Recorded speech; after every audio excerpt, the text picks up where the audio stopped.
Harga kit ujian kendiri COVID-19 lebih murah menjelang akhir bulan ini. Penurunan itu untuk memudahkan ibu bapa membuat ujian saringan sebelum sesi persekolahan 3 Oktober. Mulai minggu hadapan, pengunjung di Pantai Bagan Lalang Sepang masih belum lengkap vaksinasi akan terus di kompaun. Pantai ini kini menerima sehingga lebih 3,500 pengunjung sehari pada hujung minggu. Pasukan Gerakan Udara Bukit Aman akan menggunakan drone bagi memantau beberapa lokasi tumpuan sekitar ibu negara. Batu kecubung kini jadi sumber pendapatan penduduk sekitar kawasan Jeli, Kelantan.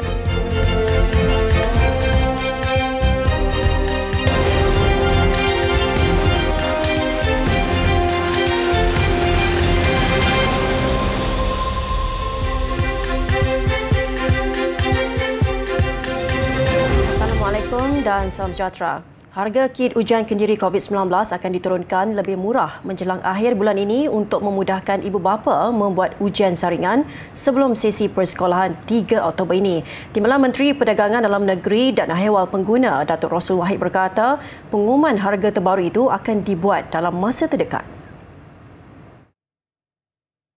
So, nanti kita akan pastikan ia turun.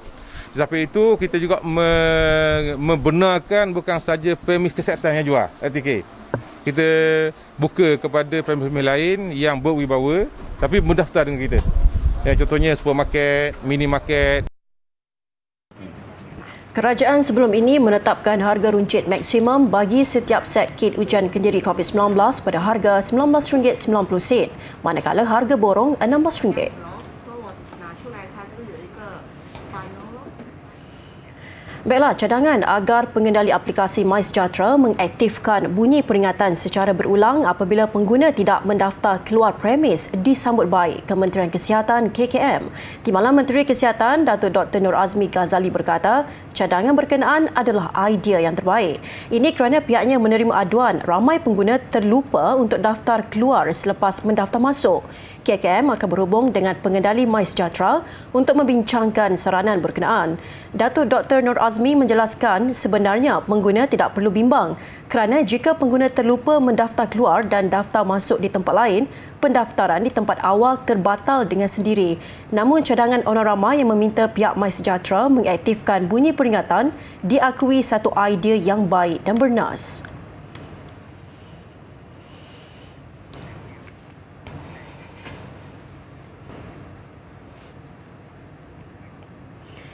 Polis mempertingkatkan pemantauan prosedur operasi standard SOP di beberapa lokasi tumpuan sekitar ibu negara dengan menggunakan 3 unit drone dari Pasukan Gerakan Udara Bukit Aman.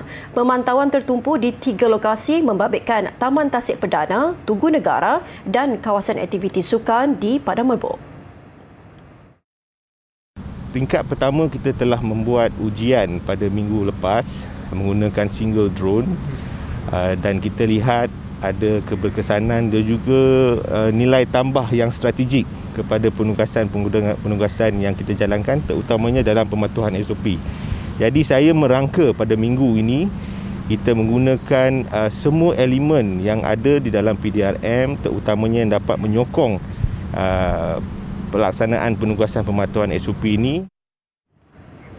Katanya 10 pasukan pematuhan dikerah pada waktu pagi hingga petang, manakala ditambah hingga 19 pasukan bagi pemantauan waktu malam. Bermula minggu depan, tiada lagi amaran akan diberikan kepada orang ramai yang mengunjungi Pantai Bagan Lalang di Sepang tanpa lengkap vaksinasi. Sebaliknya, mereka akan terus dikenakan kompaun kerana tidak mematuhi SOP yang ditetapkan. Yang di-Pertua Majlis Perbandaran Sepang, Dato' Abdul Hamid Husin berkata, anggota penguatkuasa yang menjalankan operasi pemantauan tidak akan sesekali berkompromi dengan pengunjung yang masih berdegil. Sepanjang operasi pematuhan SOP Fasa 2 Pelan Pemulihan Negara dijalankan sejak 16 September lalu, pihaknya hanya mengeluarkan amaran dan meminta mereka yang tidak lengkap vaksinasi beredar dan pulang ke rumah. Tapi apa yang kita pasti, mereka yang datang ni kebanyakannya jujurlah. Maksudnya mereka telah komplit dengan vaksin pertamanya. Cuma dari segi penjarakan tersebut mungkin kadang-kadang sampai ada disedari ataupun tanpa disedari, mungkin ada yang duduk berdekatan dan sebagainya lah. Tapi oleh kerana kawasan ini adalah kawasan yang terbuka. Okey, terbuka bukan dalam bilik berhawa dingin, saya kira perkara-perkara tersebut mungkin saya kira doktor lebih longgar sikitlah. Tapi kalau boleh kita minta supaya penjarakan tu dapat dibuatlah. Beliau berkata demikian selepas menjalankan pemantauan SOP di Pantai Bagan Lalang siang tadi. Tambahnya, kompaun RM2,000 akan dikenakan kepada pengunjung yang didapati melakukan aktiviti perkelahan atau perkemahan tanpa vaksinasi yang lengkap. Manakala kompaun RM1,500 bagi individu dan RM10,000 bagi perbadanan yang tidak mematuhi lain-lain SOP.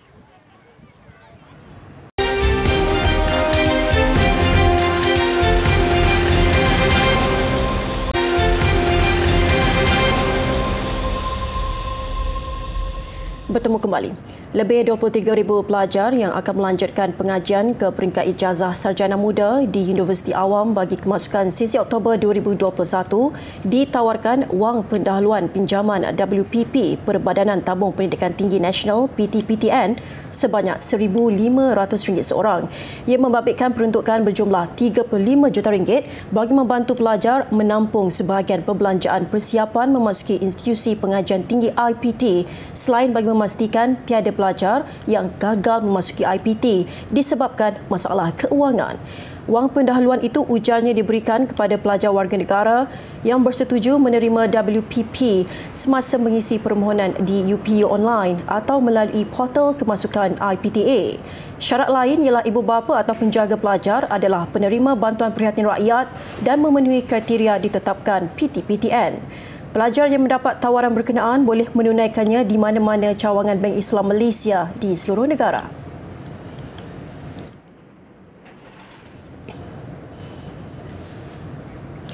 Bahan buangan daripada majalah dan piring kertas membawa kemenangan bagi penuntut Institut Kemahiran Belia Negara Peretak dalam pertandingan Reka Fashion hasil bahan kitas mula. Pertandingan anjuran alam flora yang masuk tahun ke-9 itu untuk menyemai amalan 3R dalam kalangan komuniti menerusi pelbagai idea kreatif dan luar biasa dihasilkan peserta. Nur Farizan Jawahir dengan jenama Mizan Ketua menampilkan reka pakaian inspirasi kurun ke-17 memenuhi tema Pepper Ketua. Ini adalah kali ke-6 penyertaannya dan kali kedua bergelar juara. Rekaan di tempat kedua pula dinobatkan kepada penuntut Management Science University MSU dan tempat ketiga penuntut Politeknik Ibrahim Sultan Pasir Gudang Johor. Ketua Pegawai Eksekutif Alam Flora Sdn Bhd Datuk Muhammad Zain Hassan berkata, pada tahun ini pihaknya menerima sambutan penyertaan yang luar biasa, lebih daripada 80 penyertaan. Seramai 20 pereka amatur yang terpilih dari pelbagai latar belakang berpeluang menunjukkan kreativiti mereka dalam rekaan pakaian secara maya. Pemilihan kertas sebagai bahan utama pada rekaan fashion kali ini bertepatan kerana bahan buangan itu adalah yang ketiga terbesar selepas sisa makanan dan plastik.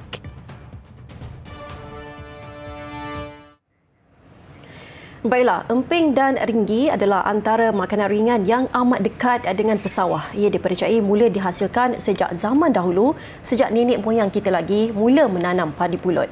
Segmen tradisi kita, Buletin TV9.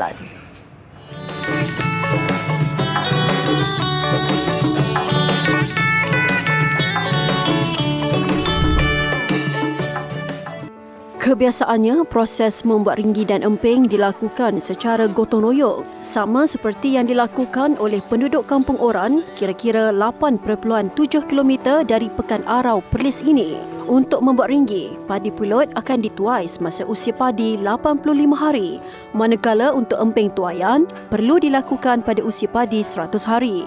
Ia juga menjadi tanda yang musim menuai hampir tiba kerana padi akan mula masak. Sebaik dituai, padi pulut perlu diasingkan dari tangkainya. Dia kena buat dengan padi pulut je. Padi lain tak jadi. Dia mesti kena dengan padi pulut saja.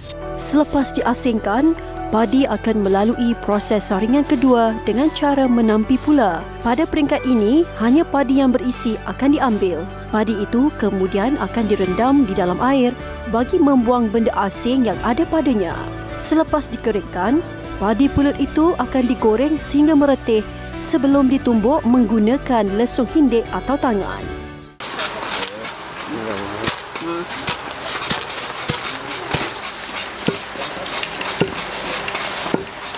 Proses menghasilkan emping dan ringgi hampir sama.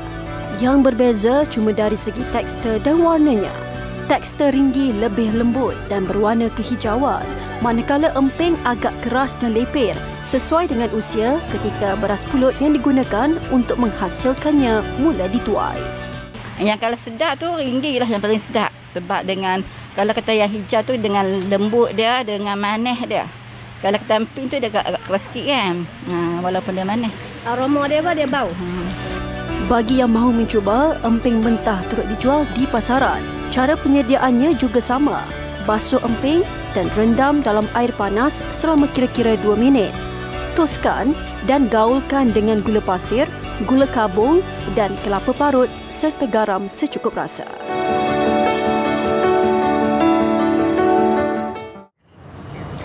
Satu kajian terperinci dilaksanakan membabitkan kewujudan ketulan batu kecubung atau nama saintifiknya amethyst yang bernilai tinggi ditemui penduduk wujud sekitar kawasan Jeli Kelantan.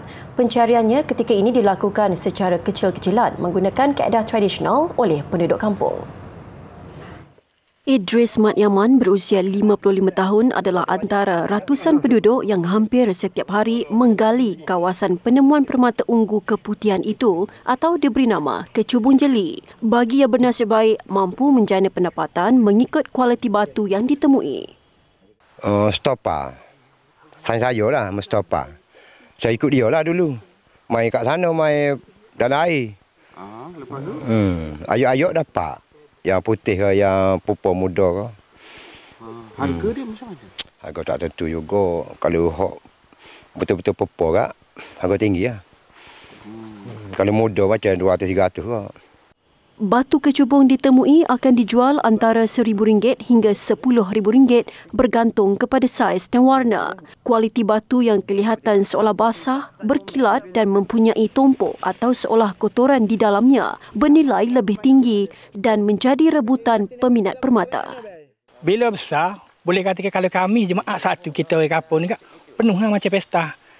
Jadi sampai setahun 2 tahun senyap. Bila senyap, duduk lama geruk luar pula mari. Jadi boleh dikatakan tergelar timbul. Siapalah kalau ni. Jadi dari segi orang kata cara cari pun macam-macam. Setengah orang dia dalam anak air dia ayuk. Setengah orang tu dia gali. Ada tempat dalam, ada tempat tahu. Lepas tu pula dari segi batu ni ada. Kalau tak ada tu kita tak boleh nak agak. Kadang-kadang kita gali sampai 2 lubang, 3 lubang tak ada lagi. Kita pindah pula.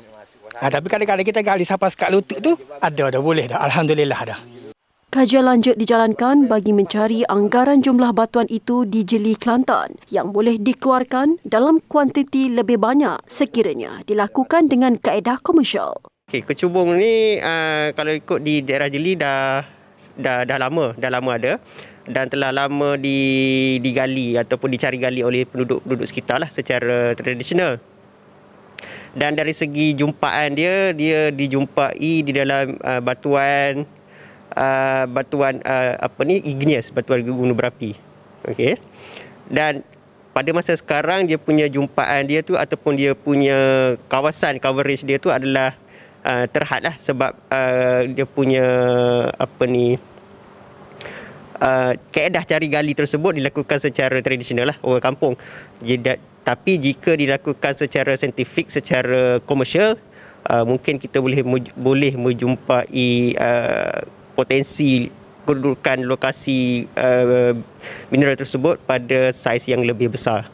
Bahkan UMK sedia membantu kerajaan negeri menerokai sumber baru itu serta meningkatkan hasil negara melalui mekanisme mesra alam.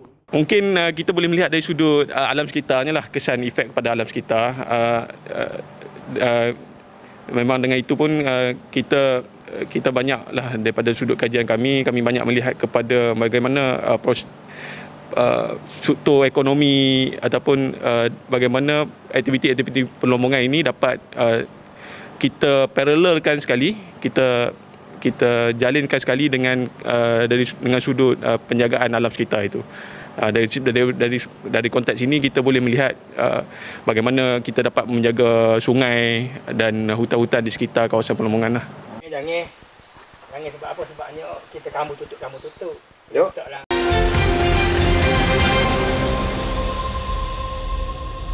Laporan antarabangsa. Di United Kingdom, orang ramai mula membuat pembelian panik dan membanjiri stesen minyak berdekatan. Ia berikutan penutupan lebih 1,200 cawangan stesen minyak kerana kekurangan pemandu lori tangki akibat masalah visa. Difahamkan lebih 20,000 pemandu lori tangki berasal dari Eropah telah pulang ke negara masing-masing selepas Brexit berlaku. Bagi memberi keadilan kepada pengguna, mereka hanya dibenarkan mengisi petrol £30 sahaja setiap kali transaksi.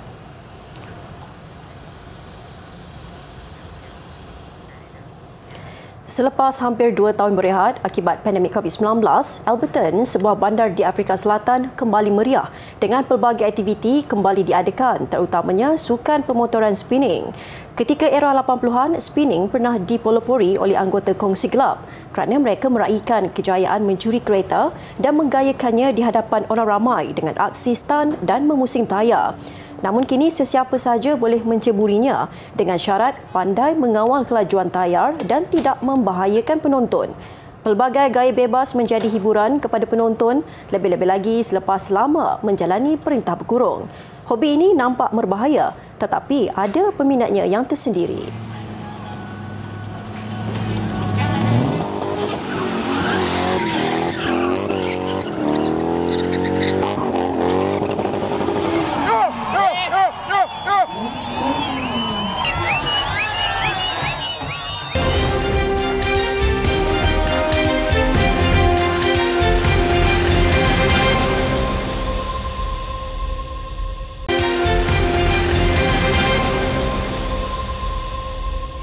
Laporan sukan. Menjelang 2 aksi persahabatan Harimau Melaya menentang Jordan dan Uzbekistan, kata Kapten Kedah Badrul Bakhtiar, beliau bersedia menyahut cabaran yang diberi selepas kali terakhir menyarung jersey Malaysia pada aksi persahabatan menentang Tajikistan pada 2019. Aksi Badrul sepanjang kempen Liga Super begitu menyerlah. 7 gol berjaya dicipta buat pasukan Kedah Darul Aman sekaligus dilabel sebagai penjaring terbanyak dalam kalangan pemain tempatan. Prestasi Badrul menarik perhatian jurulatih kebangsaan Tan Cheng Ho untuk kembali menggunakan hikmatnya pada 2 aksi persahabatan di Aman, Jordan Oktober ini. Saya bersyukur dan berterima kasihlah kepada Coach Tan Cheng Ho kerana masih lagi diberi kepercayaan oleh beliau. So bagi saya akan bagi yang terbaik dan bersungguh-sungguhlah untuk kolab kali ini. FAM mengumumkan senarai 24 pemain untuk menyertai kem latihan pusat bagi menghadapi 2 perlawanan persahabatan antarabangsa bertemu Jordan pada 6 Oktober. Disusuli menentang Uzbekistan 3 hari kemudian.